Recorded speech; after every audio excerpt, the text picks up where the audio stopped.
ఆంధ్రప్రదేశ్లో అతి భారీ పరిశ్రమ, అతి భారీ పెట్టుబడి రాబోతా ఉంది.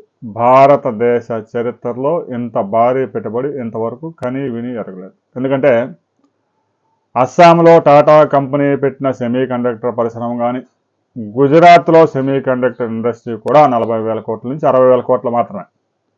ఒక ప్రైవేట్ కంపెనీ 1,35,000 కోట్ల ఇన్వెస్ట్మెంట్కి ముందుకు వచ్చింది, నిప్పాన్ కంపెనీ. అనకాపల్లి సమీపంలో ఇప్పటికే రాష్ట్ర ప్రభుత్వం చేతిలో ఉన్న భూములు కూడా సేకరించే పని లేకుండా రెడీగా ఉన్నాయి కాబట్టి నిప్పాన్ కంపెనీ 2 దశల్లో 17.8 మిలియన్ టన్నుల ఉక్కు ఉత్పత్తి చేయడంతో పాటు ఆ పక్కనే ఓడరేవును కూడా 2 దశల్లో 4 బెర్తులు డెవలప్ చేసుకునేందుకు క్యాప్టివ్, అంటే వారి అవసరాలకు మాత్రమే ఆ ఓడరేవును ఉపయోగించుకుంటారు. వేరే ఎక్స్పోర్ట్స్ ఏం ఉండవు. కేవలం ఐరన్, తయారు చేసిన ఐరన్, స్టీల్ మాత్రమే ఎక్స్పోర్ట్ అవుతుంది. ప్రతి సంవత్సరం 1,50,000 కోట్ల రూపాయల విలువైన స్టీల్ అక్కడి నుంచి ఎక్స్పోర్ట్ కాబోతోంది.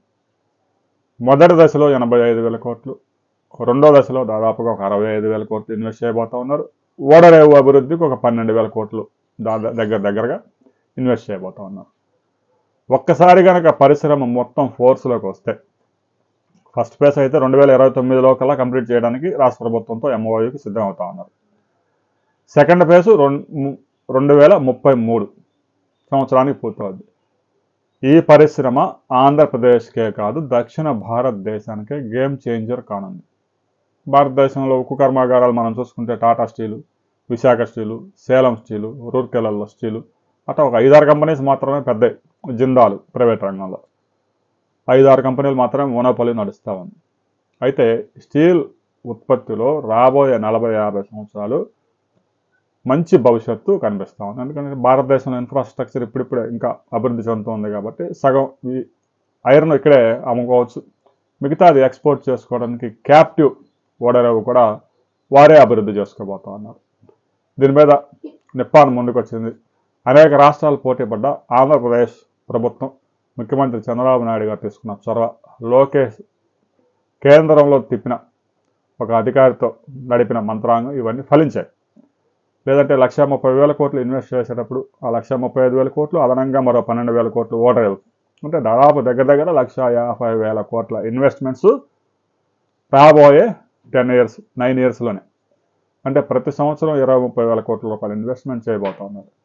60,000 మందికి ప్రత్యక్షంగా ఉద్యోగాలు, మరో 1,20,000 మందికి పరోక్షంగా ఎంప్లాయ్మెంట్ కలగబోతా ఉంది. ఇలాంటి పరిశ్రమని ఒక రాష్ట్రంలోకి తీసుకురావాలంటే దాని వెనక ఎంతో కృషి ఉంటుంది.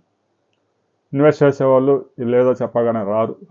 అక్కడ ఉండే సదుపాయాలు, ల్యాండ్, ఎక్స్పోర్ట్స్కి అనుకూలతలు, తర్వాత మైనింగ్, క్యాప్టివ్ మైనింగ్ చేసుకోవడానికి వారికి అనుమతులు, అవన్నీ రాష్ట్ర ప్రభుత్వం శ్రద్ధగా వారికి హామీ ఇవ్వడంతో పాటు భూములు కూడా అప్పగించడానికి ముందుకు రావడంతో వెంటనే వారు రంగంలో దిగారు. వెంటనే వచ్చే నెలల్లోనే దానికి శంకుస్థాపన జరగబోతా ఉంది. నిప్పాన్ పరిశ్రమ ఆంధ్రప్రదేశ్కే కాదు, దక్షిణ భారతదేశానికి కూడా ఒక ల్యాండ్ మార్క్లా నిలవబోతా ఉంది.